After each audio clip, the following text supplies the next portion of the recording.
நீங்கள் கேட்டுக்கொண்டிருப்பது HelpAge India Thamaraikulam முதியோர் கிராமத்தில் இருந்து ஒலிக்கும் கடல் வாணி. இந்த நிகழ்ச்சி மூத்த குடிமக்கள் தயாரித்து வழங்கும் அனுபவம். நிகழ்ச்சியை தொகுத்து வழங்குபவர்கள் national institute of social defence, ministry of social justice and empowerment, government of India மற்றும் மீடியா ஃபார் கம்யூனிட்டி ஃபவுண்டேஷன். நிகழ்ச்சியின் கருத்தாக்கம் நேஷனல் கோஆர்டினேட்டர் திரு doctor R Sridhar, principal coordinator திரு Alok Varma, project coordinator miss Kausalya, miss Sai Sudha, miss Pooja Murada. மேலும் ஹெல்பேஜ் இந்தியா கடலூர் ப்ராஜெக்ட் தலைவர் திரு Venugopal Ramalingam, HelpAge India Cuddalore இயக்குனர் doctor திரு சத்யபாபு மற்றும் கடல்வாணி ரேடியோ டெக்னிக்கல் பர்சன் திரு மனோஜ்குமார்.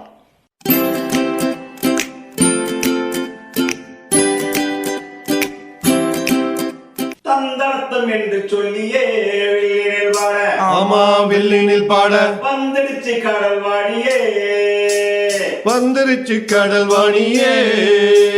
நல்ல நல்ல கருத்துக்களா நாங்களும் தினமும் பாட, நாங்களும் தினமும் பாட, சொல்ல வந்த கருத்துக்களா நீங்களும் தினமும் கேட்க, நீங்களும் தினமும் கேட்க. வந்துடுச்சு கடல்வாணியே, வந்துருச்சு கடல்வாணியே.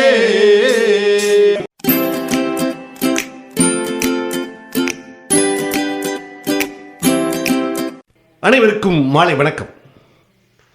இந்த அனுபவம் நிகழ்ச்சியின் மூலமாக மீண்டும் உங்களை சந்திப்பதில் நான் பெரும் மகிழ்ச்சி அடைகின்றேன். நம்முடைய தாமரைக்குளம் எல்டர்ஸ் வில்லேஜ், ஹெல்பேஜ் இந்தியாவுடைய தாமரைக்குளம் எல்டர்ஸ் வில்லேஜின் மூலமாக பல்வேறு நிகழ்ச்சிகளை உங்களுக்கு தொகுத்து வழங்கி கொண்டிருக்கின்றோம். அந்த தொடர்ச்சியாக இன்று நம்முடைய குழந்தை பாண்டியன் ஐயா, அம்மா கிருஷ்ணம்பாள் இருவருமே 55 ஆண்டுகளாக கேரளாவில் வாழ்ந்தவர்கள். தமிழ்நாட்டில் பிறந்து கேரளாவில் வாழச் சென்று அங்கே வாழ்ந்து முடித்தவர்கள். வாழ்ந்ததற்கு பின் நம்முடைய முதியோர் இல்லத்திற்கு கடந்த 6 மாதங்களாக தங்கியிருக்கின்றார்கள். அவர்கள் இந்த 6 மாத காலங்களில் அவருடைய உணவு பழக்க வழக்கங்கள் வித்தியாசப்படுவதை நாங்கள் உணர்ந்தோம். அவர் தாத்தாவங்க, குழந்தை பாண்டி தாத்தாவங்க சொன்னாங்க, ரொம்ப அருமையாக சொன்னாங்க, அங்கே எல்லா உணவிலும் நான்வெஜ் இருக்கும், இரண்டாவது மோர்க்குழம்புன்னு ஒரு கண்டிப்பாக இருக்கும். இந்த இரண்டும் இல்லாத உணவு இல்லை என்பதை அவர் கூறினார். அவர் கூறும் பொழுது இந்த மோர்க்குழம்பு எப்படி வைப்பது என்பதை பற்றி நம்முடைய வரக்கூடிய ஜெனரேஷனுக்கு சொல்லிக் கொடுக்க வேண்டும். கண்டிப்பாக இது மறைந்து போகக்கூடாது என்பதை உணர்ந்த ஐயா குழந்தை பாண்டியன் ஐயா அவர்கள் இன்று உங்களிடம் மோர்க்குழம்பை பற்றியும், மோர்க்குழம்பு எவ்வளவு முக்கியத்துவம் வாய்ந்தது நம்முடைய உடம்புக்கு என்பதை பற்றியும் கணவன் மனைவி இருவருமே உங்களிடம் பகிர்ந்து கொள்ள வந்திருக்கின்றார்கள். அவர்கள் இருவரையுமே நம்முடைய அனுபவ நிகழ்ச்சியின் சார்பாக வருக வருக என்று வரவேற்கின்றேன். ஐயா வணக்கம். ஐயா வணக்கம். உங்க 2 பேரையும் சந்திக்கிறதுல நான் ரொம்ப சந்தோஷப்படுறேன். சந்தோஷம். இதுல மோர்க்குழம்பு அப்படிங்கிறது ஒரு பெரிய சிறப்பு தன்மை வாய்ந்தது. கேரளாவில், தமிழ்நாட்டில் பொதுவாக ஒரு சிலர் மட்டும் இந்த மோர்க்குழம்பை வைப்பார்கள். அந்த மோர்க்குழம்பின் ஏன் மோர்க்குழம்பு அவசியம் இந்த உடம்புக்கு அப்படிங்கிறத பற்றி ஒரு சில வார்த்தைகள் கொடுங்க. மோர்க்குழம்பு வந்துட்டு நம்ம உடம்புக்கு ரொம்ப மிக நல்ல அவசிய பொருள். ஓகே. அதாவது குடல் புண்ணுக்கு ரொம்ப நல்லது. ஒன்று, பசியாத இருக்கிறதுக்கு, பசி கொடுக்கறதுக்கு ரொம்ப நல்லது. 2, உடம்புக்கு தணுப்பு, சூட்டுக்கு தணுப்பை தணிக்கிறதுக்கு அது ரொம்ப நல்லது. வாய்க்கு ருசியும் முக்கியமாக வாய்க்கு ருசியாக இருக்கும். சரி சரி, ரொம்ப நன்றிங்க. அம்மா நீங்கள் என்ன நினைக்கிறீங்க? மோர்க்குழம்பு உங்களுக்கு பிடிக்குமா? பிடிக்கும் சார். பிடிக்கும். நீங்கள் மோர்க்குழம்பு வச்சிருக்கீங்களா? வச்சிருக்கேன் சார். எப்படி தண்ணியாக வைப்பீங்களா, கெட்டியாக வைப்பீங்களா? கட்டியாக வைப்பேன். ஓகே. அது எப்படி வைக்கிறதுன்னு சொல்ல முடியுமா? சொல்ல முடியும். மலையாளத்தில் சொன்னால் போனேன் சார். மலையாளத்துன்னு சொல்லலாம்.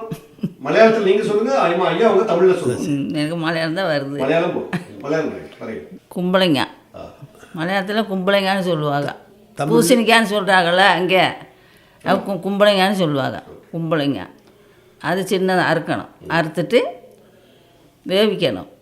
வேவிச்சுட்டு அந்த தண்ணி இருத்துட்டு தேங்காய், இஞ்சி, கறிவேப்பிலை இலை இதெல்லாம் போட்டு அரைக்கணும். நல்லா அரைக்கணும். தேங்காயெல்லாம் நல்லா அரைக்கணும். மை போல் அரைச்சிட்டு இந்த கடுகு, இஞ்சி இதெல்லாம் போட்டு வதக்கணும்.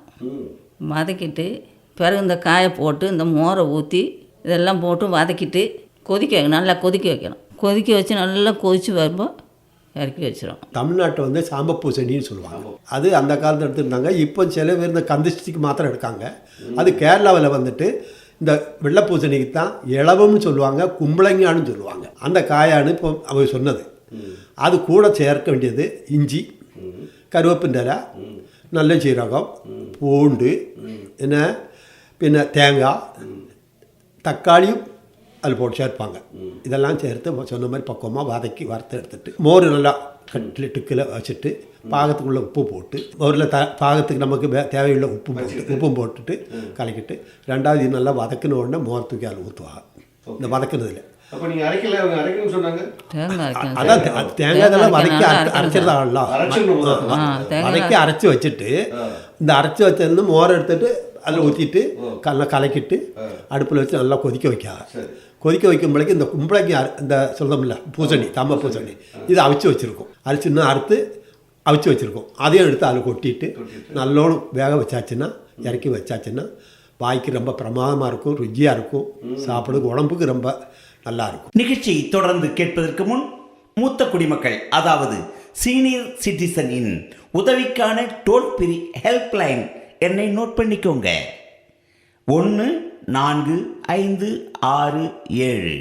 இந்த டோல் ஃப்ரீ எண் காலை 8 மணியிலிருந்து இரவு 8 மணி வரை செயல்படும். மூத்த குடிமக்களின் உதவி மற்றும் ஆதரவிற்காக இப்போ அனுபவ நிகழ்ச்சி தொடர்ந்து கேட்கலாம். அதில் ஒன்று மூடி சேர்ப்பாங்க. இந்த சாமப்பூசை வெள்ளைப்பூசணி கூடாத பப்பாளி காயும் ஊட்டிக்கலாம். நல்லா நம்ம கருணக்கிழங்குன்னு சொல்லுவோம்ல, அது மலையாளத்தில் சேனன்னு சொல்லுவாங்க, இங்கே கருணக்கிழங்குன்னு சொல்லுவாங்க. அதுவும் சேர்க்கலாம். தனித்தனியாக சேர்க்கலாமா இல்லை மொத்தமாக? இல்லை, தனித்தனியாக. ஓகே. பூசணிக்காய் போட்டால் அது தேவையில்லை. அது தேவையில்லை. பப்பாளிக்காய் போட்டால் அது தேவையில்லை. ஓகே, அப்படி வைக்கலாம். பப்பாளி காய், பப்பாளி மோர் குழம்பு, பூசணிக்காய் மோர் குழம்பு, அப்புறம் கருணக்காய் மோர் குழம்பு, அப்படி வைக்கலாம். பின்ன அது கூடாத வந்துட்டு இந்த பப்பாளிக்காயோ இந்த வெள்ளைப்பூசணியோ செத்திட்டு சிறிதாக அறுத்துட்டு அவிச்சிட்டு தயிர், அதே மாதிரி கடுகு, பின்ன இஞ்சி, பூண்டு, இஞ்சி இதெல்லாமே நல்ல சீரகம் இதெல்லாமே சேர்த்துட்டு அரைச்சிட்டு பக்குவமாக தேங்காய் அரைச்சி கூட்டு மாதிரி வைக்கலாம். கூட்டி வச்சோம்னு சொன்னால் 8 நாளைக்கு இல்லை 10 நாளைக்கு இருந்தாலும் அது கெட்டு போகாது. சாப்பிட சாப்பிட நல்ல புளிப்பு ரசமோடு கூடி நல்ல வாய்க்கு சுவையாக இருக்கும். ரொம்ப சந்தோஷம், ரொம்ப சந்தோஷம், ரொம்ப அருமையாக சொன்னீங்க. இந்த மோர் குழம்பு என்பது ரொம்ப முக்கியமான உணவு கேரளாவில்.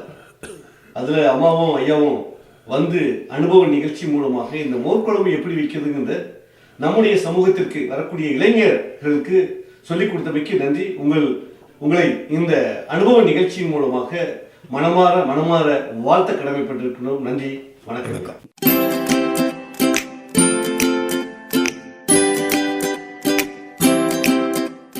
நேயர்களே, இந்த அனுபவ நிகழ்ச்சி இத்துடன் நிறைவு பெறுகிறது. உங்களிடமிருந்து விடைபெறுவதற்கு முன் மூத்த குடிமக்களின் அதாவது சீனியர் சிட்டிசனின் உதவிக்கான டோல் ஃப்ரீ ஹெல்ப்லைன் எண்ணை உங்களுக்கு ஞாபகப்படுத்துகின்றேன். 145667. இந்த டோல் ஃப்ரீ எண் காலை 8 மணியிலிருந்து இரவு 8 மணி வரை செயல்படும். மீண்டும் அடுத்த அனுபவ நிகழ்ச்சியில் சந்திப்போம். நன்றி, வணக்கம்.